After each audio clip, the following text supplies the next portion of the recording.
পুনৰ এটা নতুন ভিডিঅ'লৈ আপোনালোকক স্বাগতম জনাইছোঁ। আৰু আসাম ৰিয়েলিটিৰ নতুন ভিডিঅ'টো অকণমান ব্যতিক্ৰমী ধৰণৰ হ'ব।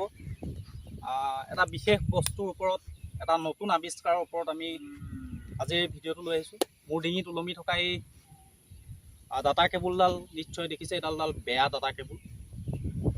আৰু এই ডাটা কেবুলডালে এখন বাইকৰ চাবি নিৰ্মাণ কৰিব পাৰিব বুলি আপোনালোকে ভাবিছে নেকি? সাধাৰণতে আমি এই ডাটা কেবুলডাল বেয়া হৈ যোৱাৰ পিছত আমি দলিয়াই পেলাই দিওঁ, কিন্তু এই ডাটা কেবুলডালেই এগৰাকী যুৱকে এখন মটৰ চাইকেলৰ এটা চাবি নিৰ্মাণ কৰি দেখুৱাইছে।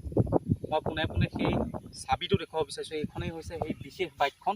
যুৱকজনকো আমি দেখুৱাম, যুৱকজনৰ লগত আমি কথা পাতিম। আৰু এইটোৱে হৈছে সেই বাইকখনৰ চাবিটো। সাংঘাতিক ধৰণৰ এটা আৱিষ্কাৰ। আৰু সমান্তৰালভাৱে মই এই বেয়া কেবুলডালৰ যিটো চাবি বা বেয়া কেবুলডালৰ যিটো অংশ, সেই অংশটোও দেখুৱাইছোঁ। মই দুয়োটা অংশ একে, দেখিছে আপোনালোকে নিশ্চয়। মই এতিয়া দেখুৱাম আপোনালোকক। প্ৰথমে মই এই বেয়া কেবুলডালৰ অংশটো মই ইয়াত লগাই দেখুৱাইছোঁ, অন হয় নে নহয়। মই প্ৰথমে এইটো দেখুৱাইছোঁ আৰু মই নিজেই বাইকখনত কিক মাৰি মই দেখুৱাইছোঁ। আপোনালোকে দেখিব নিশ্চয়। হয়, মই এডাল দেখুৱাই আছোঁ আপোনালোকক। কি কয়, ষ্টাৰ্ট নহয়, বাইকখন আৰম্ভ নহয়। মই দেখুৱাইছোঁ আপোনালোকক। এতিয়া নিশ্চয় দেখিছে আপোনালোকে। কিক মাৰি মাৰি মই ভাগৰি যাব লাগিব, কিন্তু এই বাইকখন এইটো চাবিৰে আচলতে, এই ডাটা কেবুলডালেৰে আচলতে ষ্টাৰ্ট হোৱা নাই। কিন্তু মই এতিয়া দেখুৱাম আপোনালোকক এই যিটো চাবি, এই যুৱকজনে যিটো চাবি বনাইছে, মই সেই চাবিটো দেখুৱাইছোঁ আপোনালোকক। আৰু এই ডাটা কেবুলডাল আঁতৰাই মই এই ডাটা কেবুলৰ যিটো চাবি বনাইছে যুৱকজনে, মই এই চাবিটো ইয়াত সোমোৱাই মই অন কৰি দেখুৱাইছোঁ। আৰু এতিয়া মই কিক মাৰিছোঁ, আপোনালোকে চাব। মাত্ৰ এটা কিকতে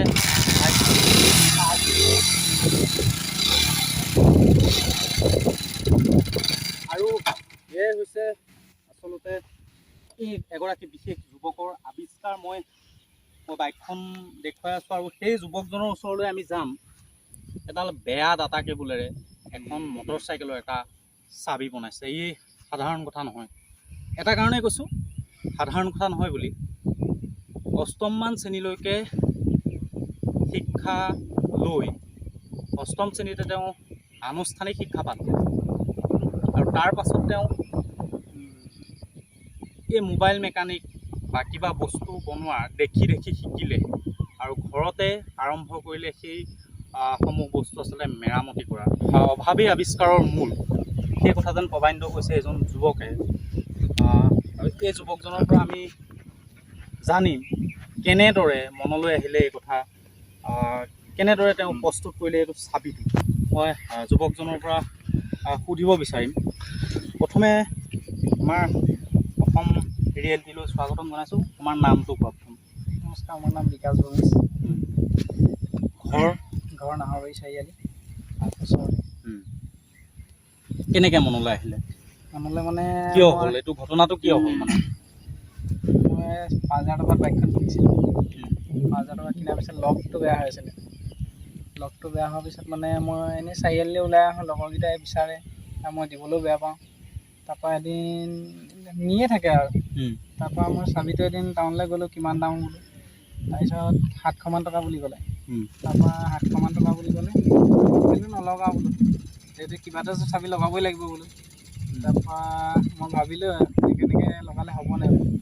তাৰপৰা লগাই চালোঁ, হ'ল। অন্য ডাটা কেবুলেৰে অন নহয়। কেনেকৈ মনলৈ কেনেকৈ আহিলে যে এই ডাটা কেবুলডালৰ পৰা এটা বাইকৰ চাবি প্ৰস্তুত কৰিবলৈ মনলৈ আহিলে? তুমি ক'ৰবাত শিক্ষা গ্ৰহণ কৰিছিলা এই মেকানিজিমৰ ওপৰত বা কিবা কৰাৰ ওপৰত? মই নিজেই মনতে আহিলে এনেকৈ বনালে হ'বনে নহয় বুলি মই বনাই চাইছোঁ। আনুষ্ঠানিক শিক্ষা কিমানলৈকে? মই ক্লাছ 8লৈকে পঢ়িছিলোঁ। 8লৈকে? ক'ত পঢ়িছিলা? মই বগীজান জাতীয় বিদ্যালয়। বগীজানত পঢ়িছিলা। আৰু তাৰপিছত কিয় পঢ়া নহ'ল? শিক্ষা গ্ৰহণ কৰা কিয় এৰি দিবলগীয়া হ'ল তোমাৰ? মানে অলপ কষ্টও হৈছিলে, সেইটো কাৰণে কেনেকুৱা ধৰণৰ কষ্ট? আৰ্থিকভাৱে মানে আপোনাৰ মানে আমাৰ ভণ্টি আহিছিলে, ভণ্টি ৰখীয়া মানে কোনো নাছিলে। তাৰপৰা কষ্ট হয় ন, ঘৰৰ অৱস্থা বেয়া, মায়ে কি কৰিছিলে? তাৰপৰা ভণ্টিক আৰু মই চাবলগীয়া হয়, মায়ে আৰু হাজিৰা কৰে আৰু দেউতা দেউতা কামলৈ যায় আৰু সেইকাৰণে মই নগ'লেও ভণ্টিকে পঢ়ালোঁ। এতিয়া মূল কথাটো হৈ গ'ল, তুমি বাইকখন কিনিলা 5,000 টকা। বাইকখনৰ চাবিটো নাছিলে, ডাইৰেক্ট আছিলে। যেনেকৈ মন যায়, যি মন যায়, য'তে মন যায় তেতিয়াই ষ্টাৰ্ট কৰিব পাৰে। যাৰ বাবে তোমাৰ কষ্ট হৈছিলে, লগৰবিলাকে বাইকখন লৈ গৈছিলে। তাৰপিছত তোমাৰ মনলৈ আহিলে যে চাবি এটা লগাব লাগে, তুমি ডিলাৰলৈ গ'লা, 700 টকা বিচাৰিলে। তেতিয়া তোমাৰ কি ইনকম নাছিল নেকি? সেইটো কাৰণে মনলৈ আহিলে যে কিবা এটা কৰোঁ। ক'ত তুমি কেনেকৈ কৰিলা? ঘৰত কৰিলা, বাহিৰত কৰিলা, ক'ত কৰিলা?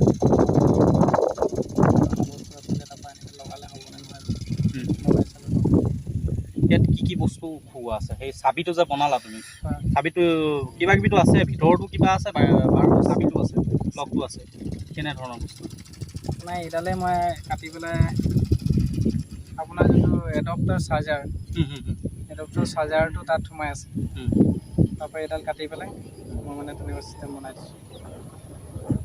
এডপ্টৰটো আৰু এই টুকুৰাটো, সেই দুইটা মিলাই তুমি মানে কি কয় বাইকৰ চাবিটো বনাই দিলা। এতিয়া বৰ্তমান কি কৰি আছা? এতিয়া মই ৰঙৰ কাম কৰোঁ। এতিয়া টাউনৰ ৰং মানে ঘৰত পেইণ্ট কৰা কাম। নিশ্চয়কৈ অভাৱেই আৱিষ্কাৰৰ মূল, আৰু সেয়াই প্ৰমাণ কৰিছে এইগৰাকী গোলাঘাট জিলাৰ নাহৰবাৰীৰ যুৱকে। আৰ্থিকভাৱে এটা জুৰুলা পৰিয়াল, আৰ্থিকভাৱে দুৰ্বল পৰিয়াল, যাৰ বাবে 8ম শ্ৰেণীতেই তেওঁ নিজৰ যি আনুষ্ঠানিক শিক্ষা, সেই আনুষ্ঠানিক শিক্ষা সামৰিবলগীয়া হ'ল। আৰু আনুষ্ঠানিক শিক্ষা সামৰি দিন হাজিৰা কৰি চলি থকা এই ল'ৰাটোৱে এদিন তাৰ নিজৰ ইনকমেৰে এখন বাইক কিনাৰ সপোন দেখিছিল, আৰু সেই বাইকখন কিনিলে। মাত্ৰ 5,000 টকাত এখন বাইক কিনিছিলে। আৰু বাইকখন কিনি তাকো বাইকখন কিনিলে তাত চাবি নাছিলে, মানে লক নাছিলে, যাৰ বাবে আচলতে তেওঁ ডিলাৰত গৈ এটা লক লগাব গৈছিলে। দাম আছিলে 700 টকা। সেই 700 টকাটো দি পেলাই তেওঁ লক লগাবলৈ পইচা নাছিলে, ধন নাছিলে সেই সময়ত, আৰু সেইকাৰণেই এনেধৰণে তেওঁ চাবিটো উদ্ভাৱন কৰিলে। আৰু সেয়ে কৈছোঁ যে অভাৱেই আৱিষ্কাৰৰ মূল, আৰু এইগৰাকী যুৱকে সেই চাবিটো আৱিষ্কাৰ কৰিলে। আৰু আজিৰ তাৰিখত মই আপোনালোকক পুনৰ দেখুৱাইছোঁ আপোনালোকক এই চাবিটো লাগি থাকোঁতে, তেওঁ যিটো চাবি আৱিষ্কাৰ কৰিছে, সেই চাবিটো লাগি থাকোঁতে মই আপোনালোকক দেখুৱাম ষ্টাৰ্ট কৰি পুনৰ।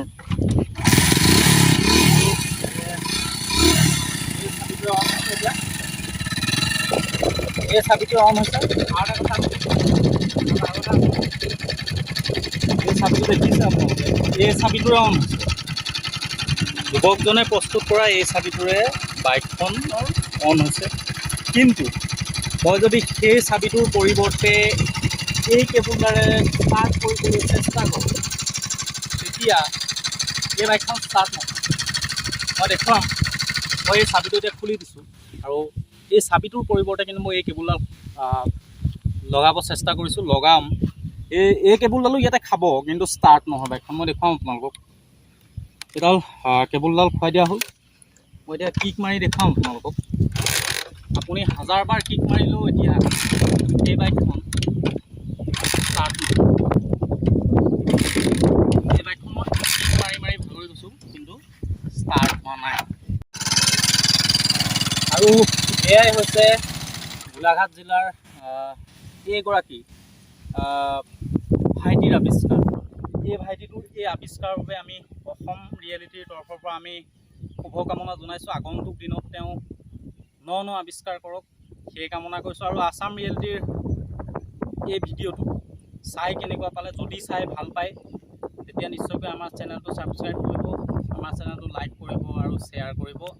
আৰু ভিডিঅ'টো চাই কেনেকুৱা পালে নিশ্চয়কৈ কমেণ্ট কৰিব। Subscribe my channel and press the bell icon to all notification.